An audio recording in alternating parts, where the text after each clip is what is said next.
Na véspera de Natal, acordei e a casa estava vazia. Minha família inteira tinha saído às escondidas naquela manhã para umas férias de luxo sem mim. Eu não chorei. Em vez disso, fiz o que precisava fazer. 5 dias depois, eles voltaram e começaram a gritar assim que abriram a porta. Eu tinha acordado com o silêncio, o que, tudo bem, nem era tão estranho assim. De qualquer forma, geralmente sou o primeiro a acordar, mas era véspera de Natal e o plano era sairmos juntos à tarde para nossas grandes férias em família. 5 horas de carro, resort de inverno, família grande, pijamas combinando tanto faz. Então pensei, beleza, talvez tenham saído para comprar uns lanches ou esqueceram os ovos ou qualquer outra coisa que se compra desesperadamente antes de viajar. Olhei as horas. 9h42, nem muito tarde, nem muito cedo. Eu esperava ouvir a voz da minha mãe pedindo para alguém levar um suéter extra, ou minha irmã surtando por causa da chapinha.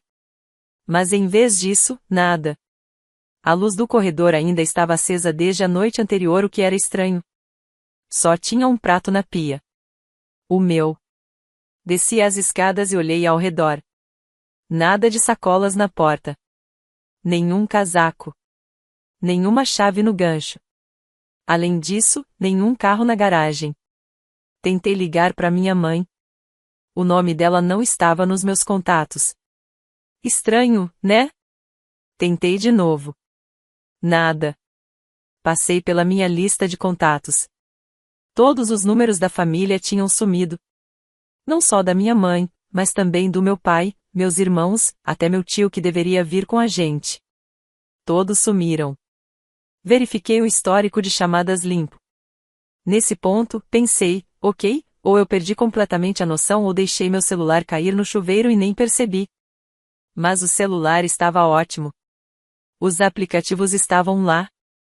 As conversas de texto ainda estavam abertas com colegas de trabalho e algumas pessoas aleatórias, mas nenhum único sinal da minha família.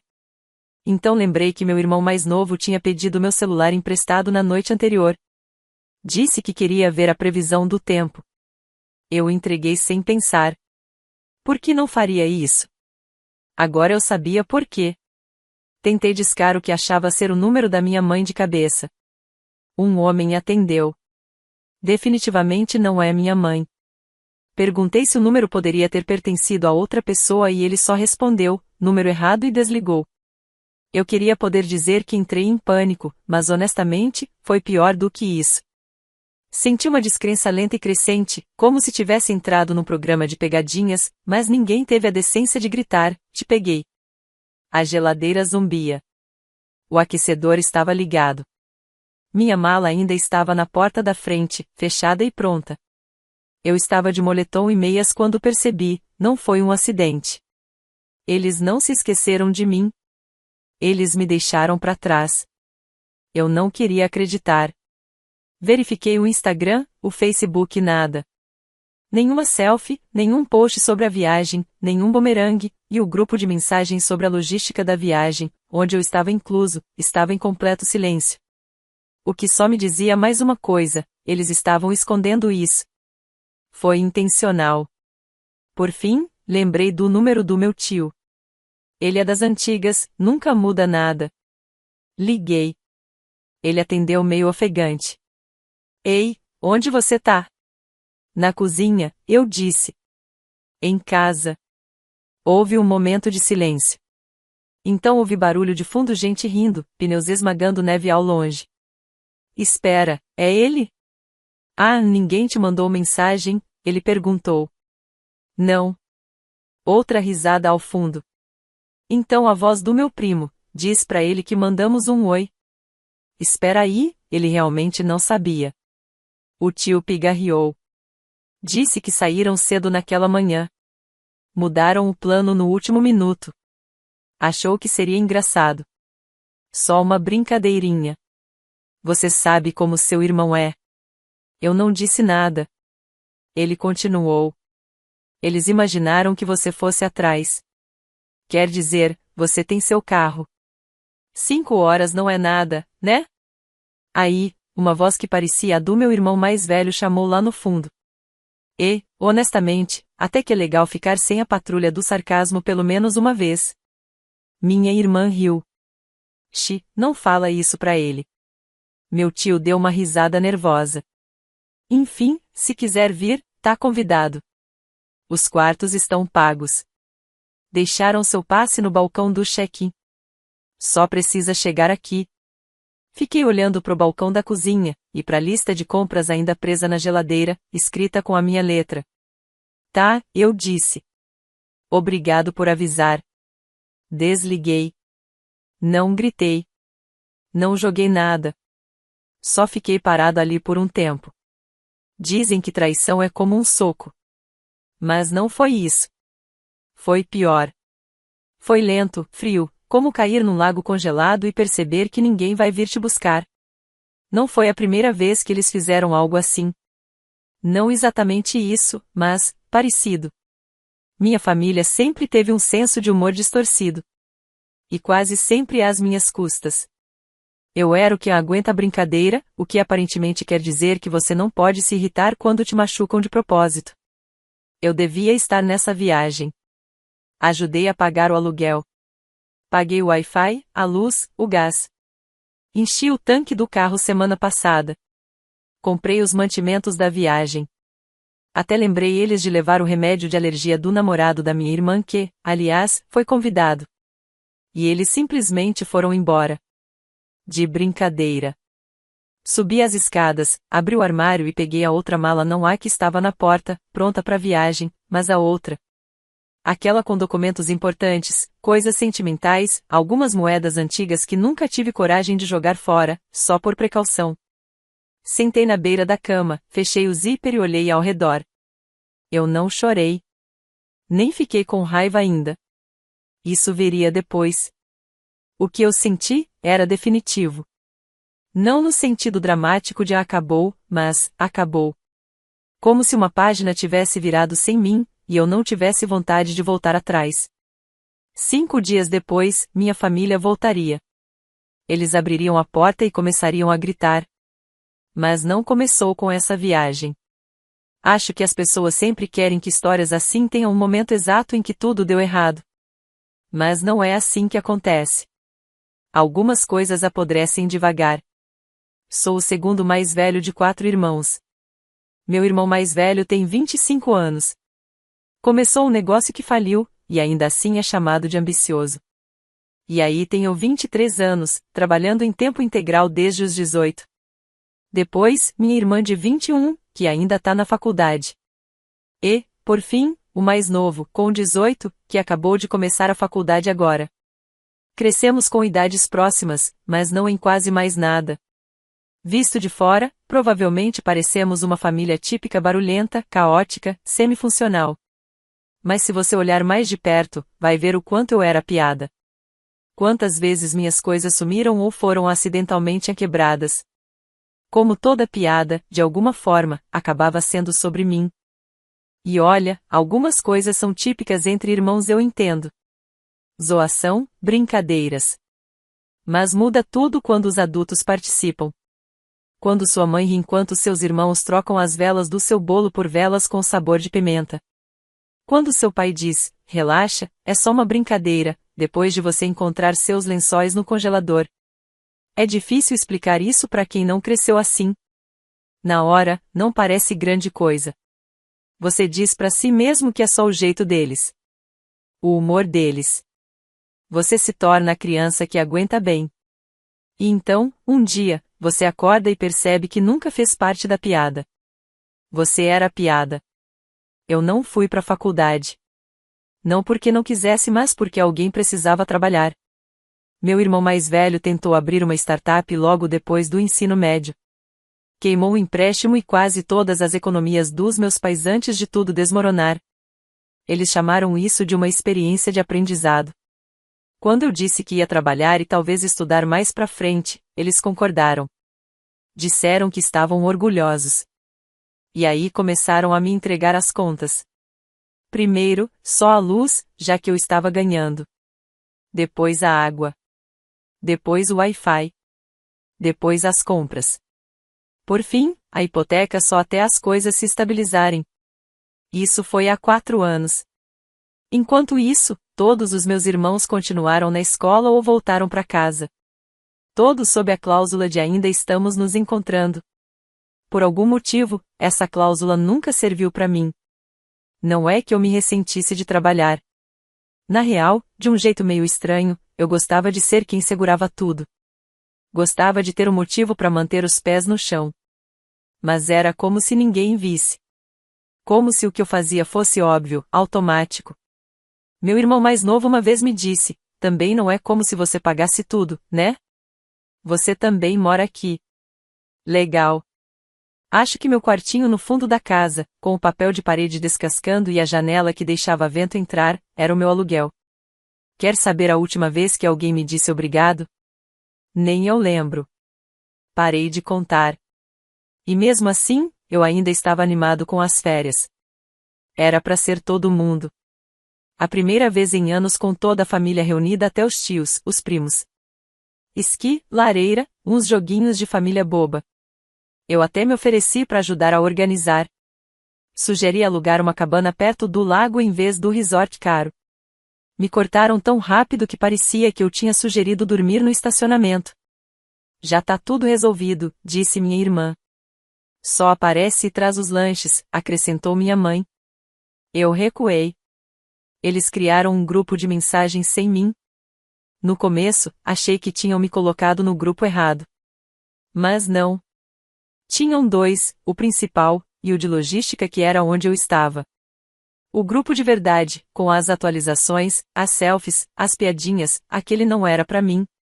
Mesmo assim, fiz minha mala, paguei minha parte, pedi folga no trabalho.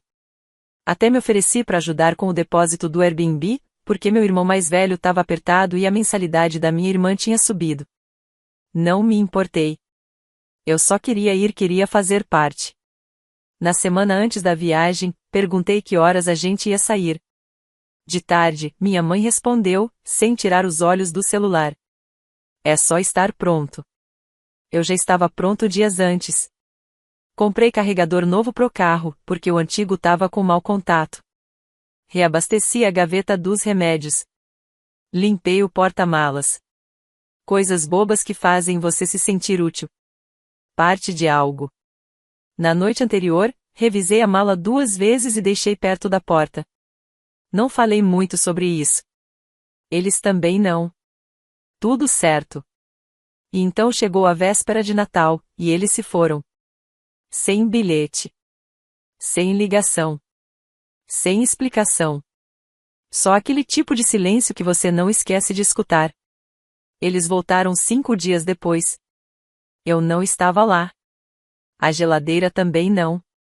Não vi os rostos deles, mas ouvi muitos outros.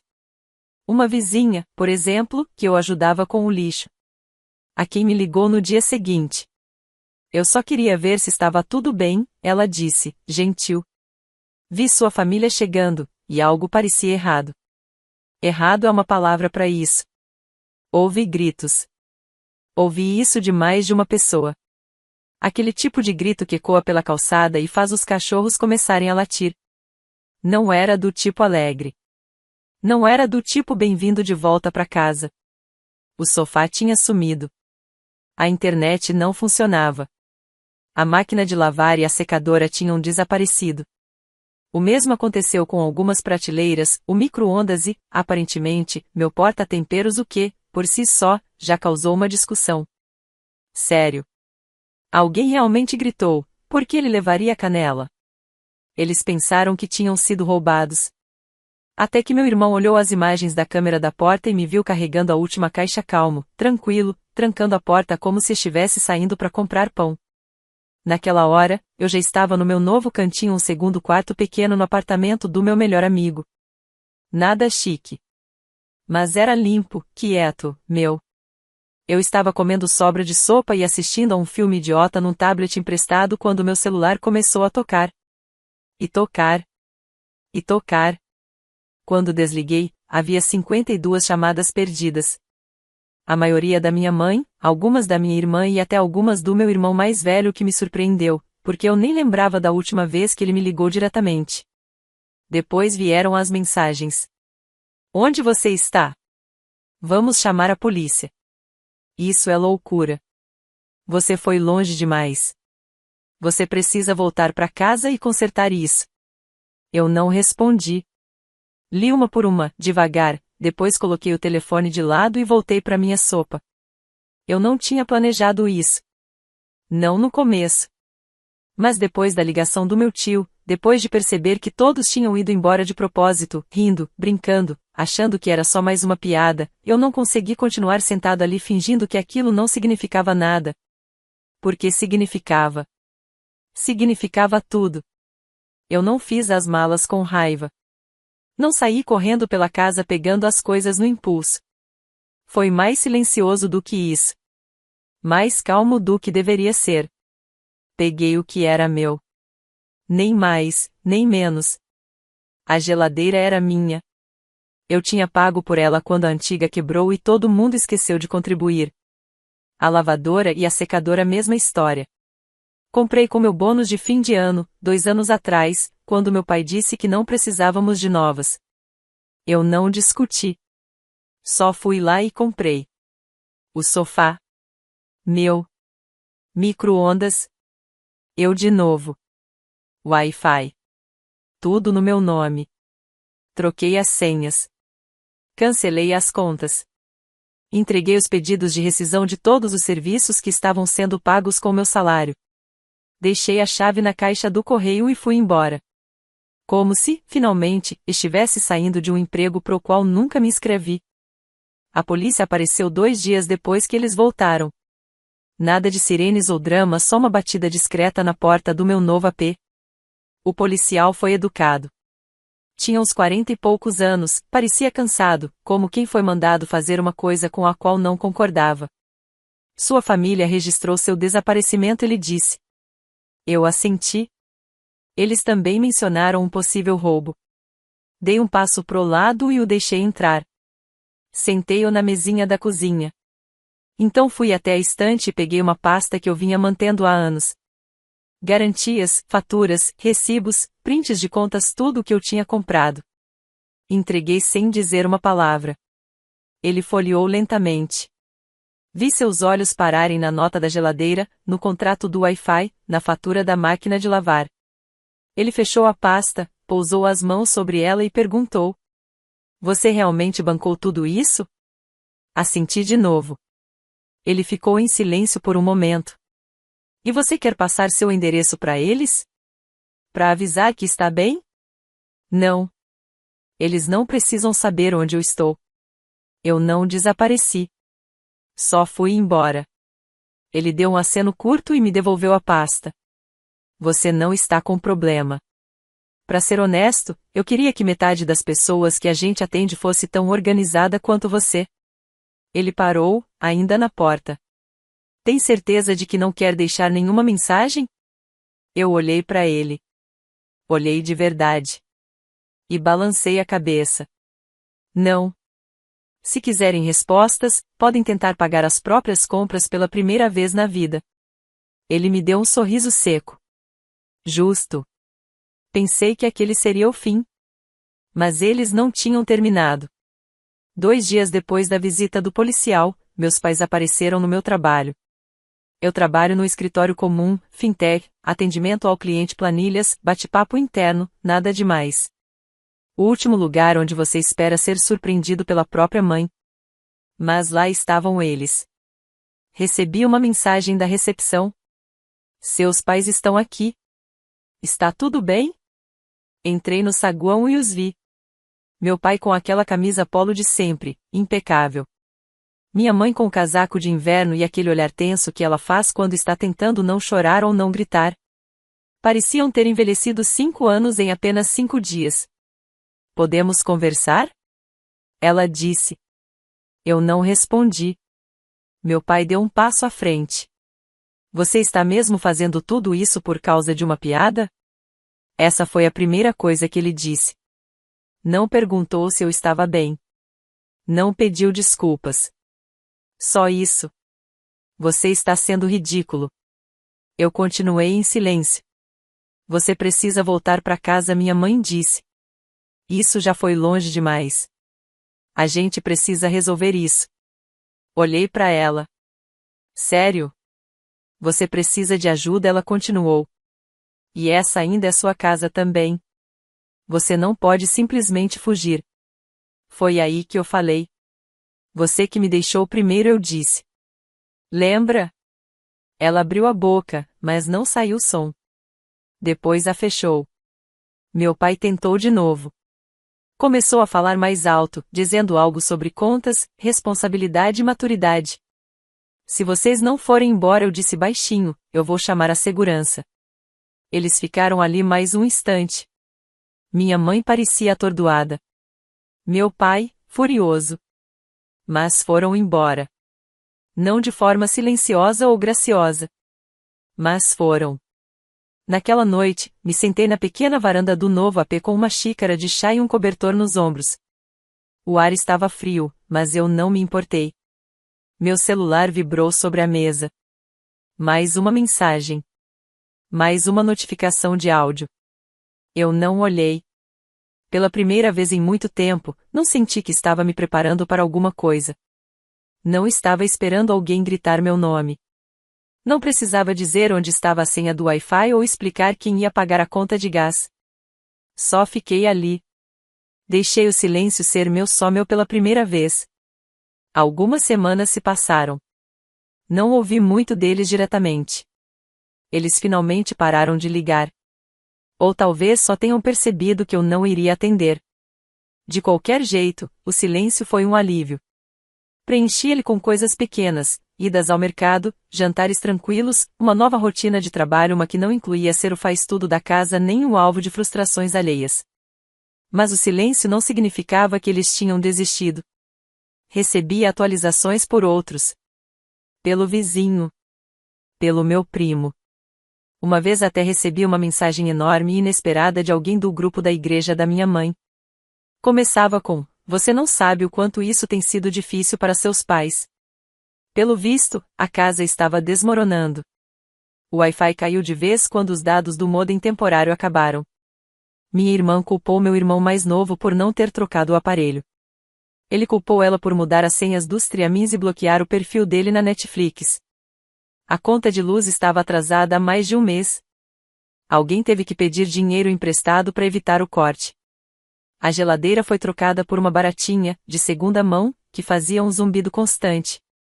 Minha prima descreveu a situação como triste, o que eu não pedi para ela fazer, mas enfim, obrigada. Ninguém mais sabia quem era responsável por quê. Pelo que me contaram, toda vez que alguém abria a boca, começava uma briga. O grupo de mensagens que eles usavam para me excluir basicamente morreu. Ninguém mais respondia nada. Talvez isso já fosse suficiente para eu perceber que tudo estava se desfazendo. Que a casa que eu sustentei por anos, com trabalho silencioso e contas automáticas, finalmente estava pesada demais para eles segurarem. Mas então, eles apareceram. Era uma sexta-feira à noite. Eu tinha acabado de chegar do trabalho, jogado a bolsa na cadeira, tirado os sapatos. Minha colega de AP estava na cozinha fazendo macarrão e reclamando de alguém que tinha esquentado peixe no micro-ondas do escritório outra vez. Foi quando a campainha tocou. Achei que fosse uma entrega. Eu tinha pedido detergente e lençóis novos. Quase não conferi, mas alguma coisa me disse para olhar as imagens da câmera primeiro. E lá estavam eles. Os três. Minha irmã, meu irmão mais novo, meu irmão mais velho. Todos parados do lado de fora do prédio, como se aquilo fosse o final de temporada de uma sitcom. Minha irmã até segurava um pacotinho de salgadinho, como se achasse que aquilo era um tipo de oferta de paz. Até hoje não sei como eles conseguiram meu endereço. Certamente não por minha causa, mas imagino que tenha exigido algum esforço. Engraçado o que as pessoas conseguem fazer quando são movidas pelo tipo certo de pânico. Não os deixei entrar logo de cara. Fiquei parado na porta por um bom tempo, depois a abri e desci. E aí, disse minha irmã, toda animada e simpática, como se a gente não tivesse passado o último Natal em universos paralelos. A gente estava por perto e pensou, por que não passar aqui? Claro, só coincidiu de ela estar perto de um prédio que, teoricamente, ela não deveria nem saber que eu morava. Eu não disse nada. A gente estava conversando, disse meu irmão mais velho. Queríamos, sei lá, esclarecer as coisas, resolver o que ficou mal resolvido, completou meu irmão mais novo, tentando parecer sincero, com a energia forçada de trabalho em grupo da escola. Perguntaram se podiam subir.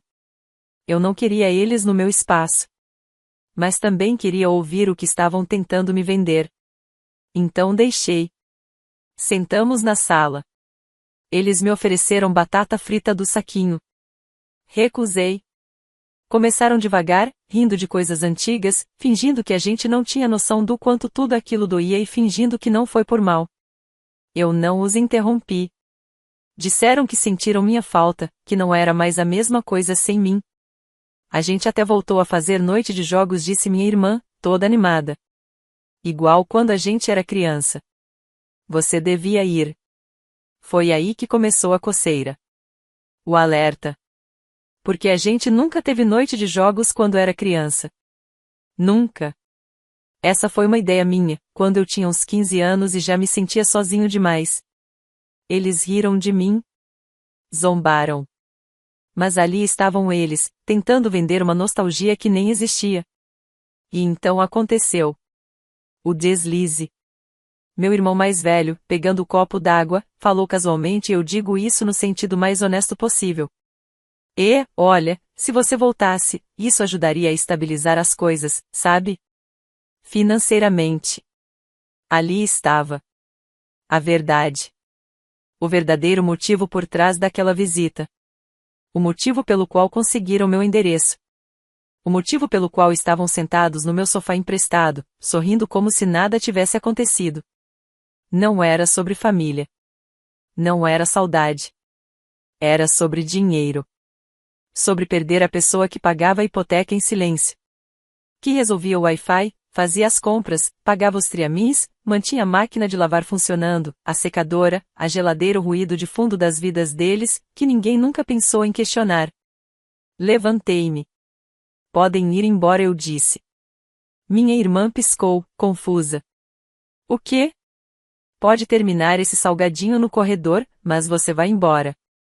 Meu irmão mais novo me olhou como se eu tivesse dado um tapa na cara dele. Mas, a gente tá tentando, ele começou. Não. Você tá tentando fazer tudo voltar a ser como era. E isso não é a mesma coisa. Eles foram embora. Sem gritar dessa vez. Sem escândalo. Só aquele silêncio desconfortável, frágil, de quem não se preparou para ouvir a não. Como se ainda achassem que, no fundo, eu acabaria cedendo. As semanas passaram. Acabei sabendo do resto por um primo. Depois daquela visita, tudo desandou. Todo mundo começou a culpar todo mundo. Meu irmão mais novo disse que a ideia de me deixar para trás tinha sido da minha irmã. Ela disse que foi coisa do mais velho. Ele jurou que só entrou na vibe do grupo. Pararam de se falar. Totalmente. Um por um, foram saindo da casa. Minha irmã foi morar com uma amiga. Meu irmão mais novo se mudou para a casa de um colega. Meu irmão mais velho ficou pulando de sofá em sofá, até acabar alugando um quartinho a 1 hora da cidade. Meus pais, sem condições de pagar a hipoteca sozinhos, venderam a casa. Foram para um apartamento alugado, apertado, numa cidade que ninguém sabe pronunciar direito.